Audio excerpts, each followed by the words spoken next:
It's finally over. It's finally over. This Phillies season, this frustrating season, this epitome of a season, it's finally over. And we can all breathe. We can all say, thank God the Phillies aren't playing until next spring. Because I don't think I could stand any more of a lick of Phillies baseball right now. Because this team, they're a bunch of losers. They are. And that's no knock to guys like Bryce Harper, Alec Boehm. It's just, they're not good. They're not good, bottom line. They're not good. They're not. And going into this game, somehow in some odd way, they were still in it. They were still in it. The baseball gods just wanted it to come down to the last day. Because you get the Giants losing their game 2 yesterday to the Padres. And you get the Brewers losing as well. So basically it was going to be a situation where, if the Phillies won their game and the Giants and Brewers both lost, the Phillies would have made the postseason. If the Brewers won their game, they would have made the postseason. If the Brewers lost, the Giants lost, and the Phillies lost, the Brewers would have had the tiebreaker right there. But it's just, thank God. Thank God this season is over. I couldn't take it anymore. I could not take it anymore with this damn team. Not showing up in important ball games. Aaron Nola's performance tonight, terrible. Sucked. He didn't show up whatsoever in a game where we needed to win whatsoever. Did not. He did not. He only goes 3 2/3 of an inning. Aaron Nola, in his last 3 starts, has not been Aaron Nola. And the storyline continues for him in the month of September. He cannot pitch when the games matter. It goes back to his entire career. He cannot pitch when games matter, especially in September.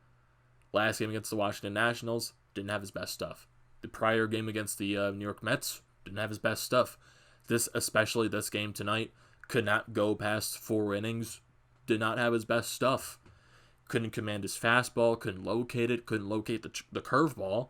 Didn't have any command of that either. He just lost it for some reason.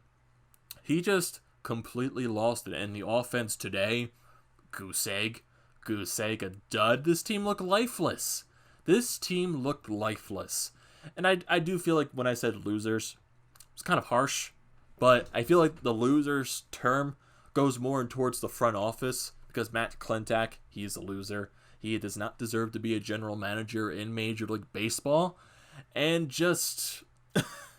and there was also reports going out there that if the Phillies didn't make the playoffs, Matt Klentak, there's a possibility that he could be fired as early as next week. And if the Phillies were to make the playoffs, if it would take him, the Phillies getting past the wild card to save his job. But I didn't think that would be the possibility. I really hope that Matt Klentak gets fired, because this front office really needs to shake up. And John Middleton has to step in. The 3 stooges right now, John Middleton, Matt Klentak, Andy MacPhail. John Middleton has to step his foot down and get rid of those 2 idiots. Because MacPhail, what the hell does he do in this front office? He basically does nothing at this point. And Matt Klentak, a fireable offense is saying this bullpen at the beginning of the season was good enough to compete. And he did say that. So, I feel like that's a fireable offense right there. I feel like he did try to bring in bullpen arms to help solidify the bullpen during the trade deadline. But it didn't work out. It just didn't. And developing talent, what is that? The Phillies don't know how to do it whatsoever. Alec Boehm, I feel like when a good player actually comes up into their system and comes into the majors and actually does something, they're just too good of a player for the Phillies not to screw up. I just feel like that's the case right there. Jimmy Rollins, Chase Utley, Ryan Howard, Cole Hamels, those types of players right there. Alec Boehm, I feel like, is one of those players. He was just one of those players that was too good not to mess up in development. Hopefully that's the case going down towards the rest of his career. You had that in Sixto Sanchez, and then you traded him away. And that's going to be the big question this offseason. And I feel like more and so, instead of going over the game, because the game was boring. The Phillies were not in this game to begin with. The bats were lifeless. Aaron Nola did not have his best stuff. And the Phillies were resulted to go into Zach Eflin out of the bullpen. Because it was going to be one of those games where you needed some pitchers to step up. Aaron Nola did not. And I feel like Zach Eflin would have been a guy would have been used. if the Phillies had the lead, even though he was used regardless. He was. But it's just, the offense was so lifeless. There was, maybe 2 hard hit balls in this game? The Phillies had no life whatsoever. Bryce Harper had a couple hits. Alec Boehm had a double late in this ball game. Andrew McCutchen goes 0 for 4 once again. JT Realmuto, he got an infield single late in this ball game. That's the question mark right there. Was that JT Realmuto's last at bat in a Phillies uniform? It could be. It could be. And that's a whole nother road that we have to go down right there. Because they were discussing this on Postgame Live, to where Joe Girardi was asked about Matt Klentak and his future. Bryce Harper was as well. And also Bryce Harper in his press conference, you can obviously tell he's frustrated. Same thing with Joe Girardi. The entire team is frustrated because what the entire season was. The Phillies had it in the palm of their hands going down into the final stretch. Literally, in their final 8 games, the Phillies went 1-7.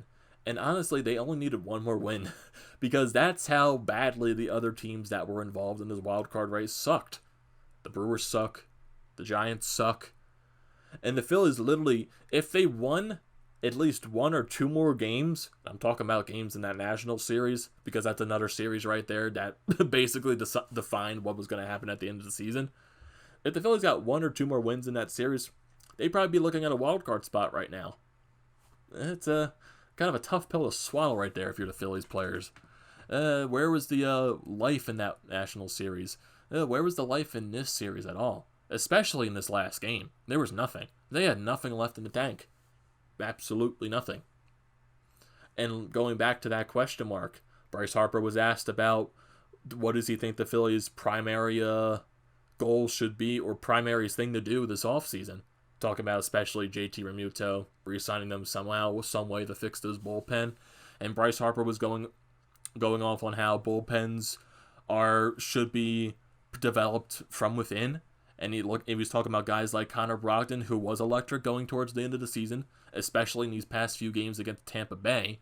Jojo Romero, interesting pitcher as well. When he was called up, he was electric, but in his past few outings, he just hasn't been the same. But still an interesting piece nonetheless. But then when I think about it more, it just feels like, what else do the Phillies have in the depth pool to call up and be a bullpen arm? I feel like they just have none. Because there's just no guy in their minor league system that just stands out and say, yes, this is going to be a guy that's going to be a difference maker for us in the bullpen. There's none. There is absolutely none. Connor Brogdon was one of those interesting pieces. And he proved it late in the season that he has some electric stuff. And hopefully he can find a way to figure it out even more. Jojo Romero, like I said, interesting stuff. He kind of faltered there at the end, but hopefully he can find a way to build off on the good stuff that he had. But then, some bullpens you need to spend money on. And what the Phillies have done, giving Tommy Hunter a contract, the Dave Robertson contract, that fell to hell right there. And honestly, that's a contract you can't blame really on Matt Klentak because that's just unlucky right there. Because the track record for Robinson shows he was a very good bullpen arm, especially for the Yankees. And when he comes over here, he just gets the injury, has to have Tommy John surgery, and he can't go. And the whole damn situation with Sir Anthony Dominguez. And it took forever for doctors to say that he needed Tommy John surgery. I haven't seen one situation look that terrible to where a doctor cannot decide whether a guy needs Tommy John or not. It was just a terrible situation entirely for Sir Anthony. And hopefully he can come back soon for next season. Just hopefully, because definitely that could be a major help to the bullpen if he's good.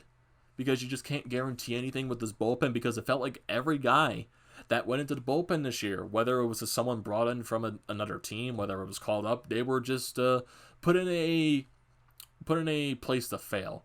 They were put in a place to fail if you were stepping into that Phillies bullpen.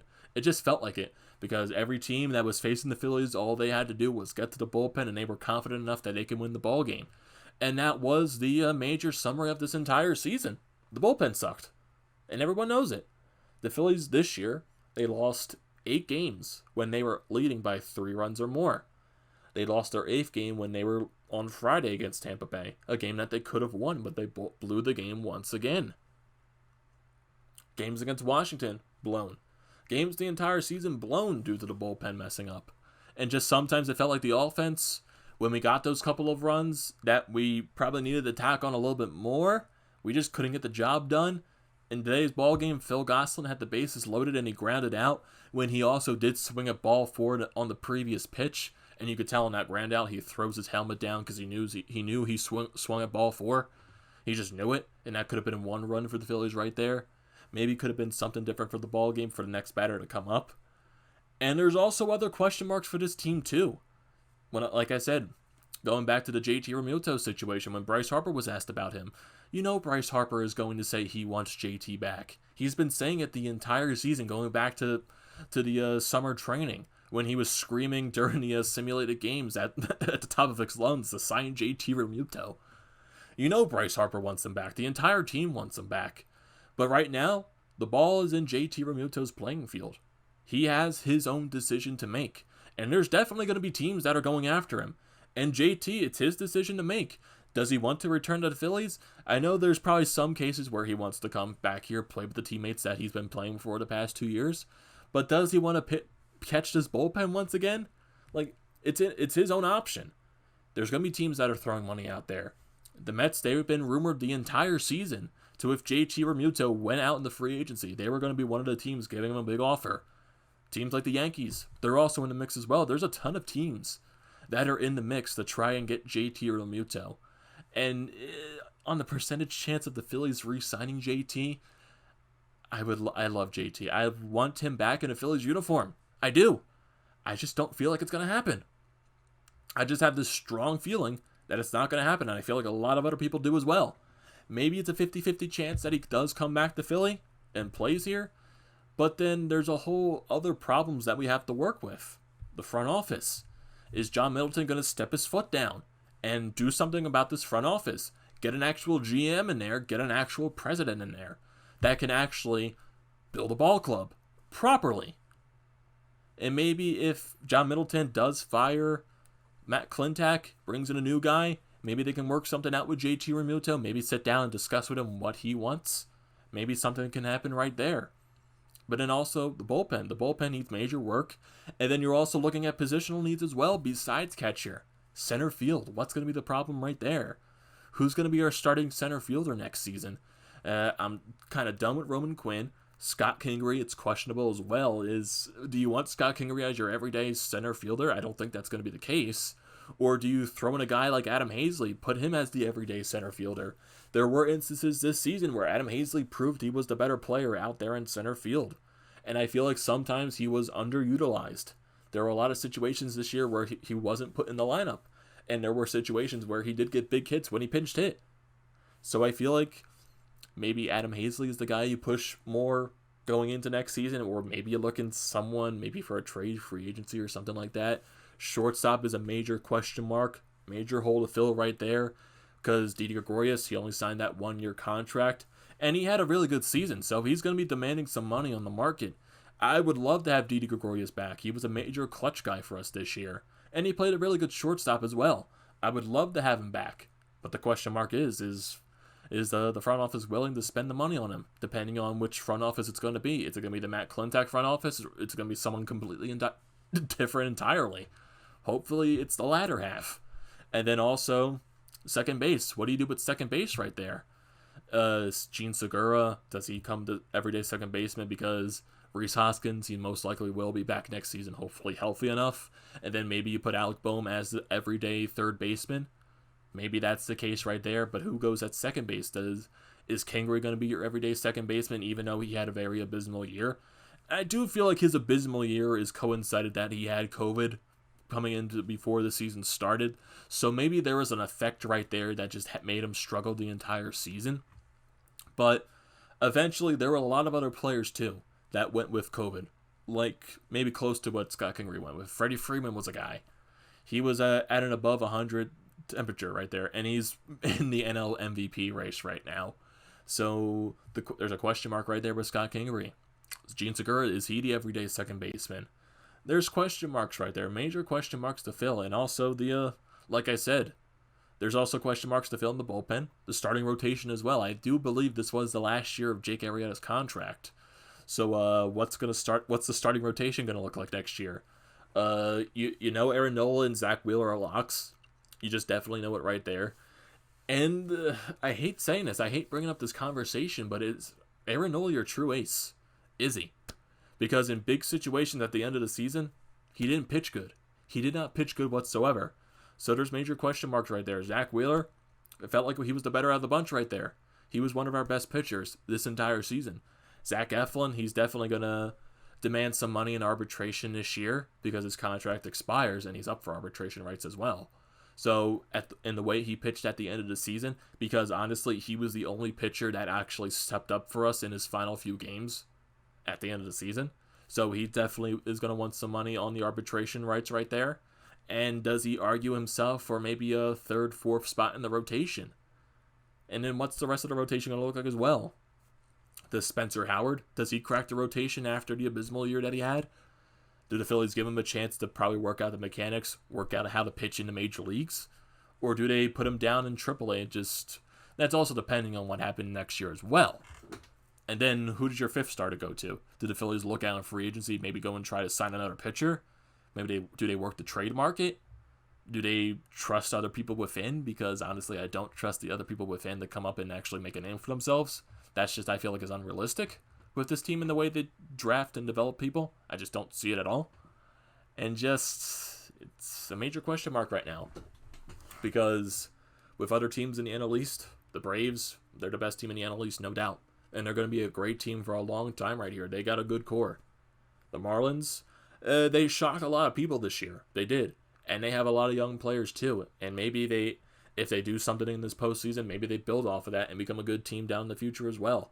The Mets, it's always a story with the Mets right here. They're expected to be good at the beginning of the season, and then something goes wrong throughout the entire year. It's either injuries, they don't play up to their expectations, or they're just not what everyone hyped up to be. But I do feel like the Mets are a better team than the Phillies. That's without a doubt right there. The Nationals, they're a question mark right now. They weren't really that good this year. Granted, they didn't have some of their starting rotation pitchers pitch as good. Scherzer wasn't as good this year. Corbin wasn't. They didn't have Strasburg at all this season, so that definitely was a factor right there. And the lineup just definitely wasn't the same without guys like Ryan Zimmerman, Anthony Rendon in the lineup. That lineup did look definitely different. But I still do feel like a lot of these other teams are kind of better than the Phillies right now. I just have that feeling. Because the Phillies, honestly, all you needed this year was just a decent bullpen. Honestly, they were on, like, far from bad. They were terrible. If you had just, like, an okay bullpen, the Phillies could probably find themselves either in second place or in a wild card spot right now. That's how close they were. It's just the bullpen destroyed their entire season. So maybe, are they that far off? I don't know. But they're definitely, with the moves they're going to have to make this offseason, there's going to be a definite question mark right there. Like I said, JT, shortstop, center field, second base. There's a lot of question marks. The bullpen, it's going to be major this season, and the front office as well. And it's going to be a long off season for the Phillies, a definite long off season. And maybe a win in this situation is that Gabe Kapler doesn't make the playoffs. Maybe that's a win in your books right there. But still, the Phillies should not have been in this race to begin with. They held their own destiny. And somehow they were still in it to the very end. And they just flat out weren't good when they needed to be. And this team went on a 10 wins and 11 game stretch. And they still managed to collapse in September. I think the Phillies, they just need a new front office. A new front office to find a way to fix this team. And granted, that's not going to happen overnight. But something has to change. It definitely has to change. So, what are your thoughts on this entire Phillies season? What are your thoughts on what the Phillies have to do this offseason? And just, I want to hear your thoughts in general on this team. So, don't forget to leave your comments down in the comment section. Don't forget to drop a like. Don't forget to subscribe to the channel. And I'll see you next time. And thank you for everyone that stuck by during this entire Phillies season, because it was very frustrating. Definitely be some more videos in the future discussing topics on what the Phillies should do. Definitely some news updates if anything happens. But for right now, thank you for sticking with me during this entire Phillies season. So don't forget to do all that stuff that I just said, and I will see you next time.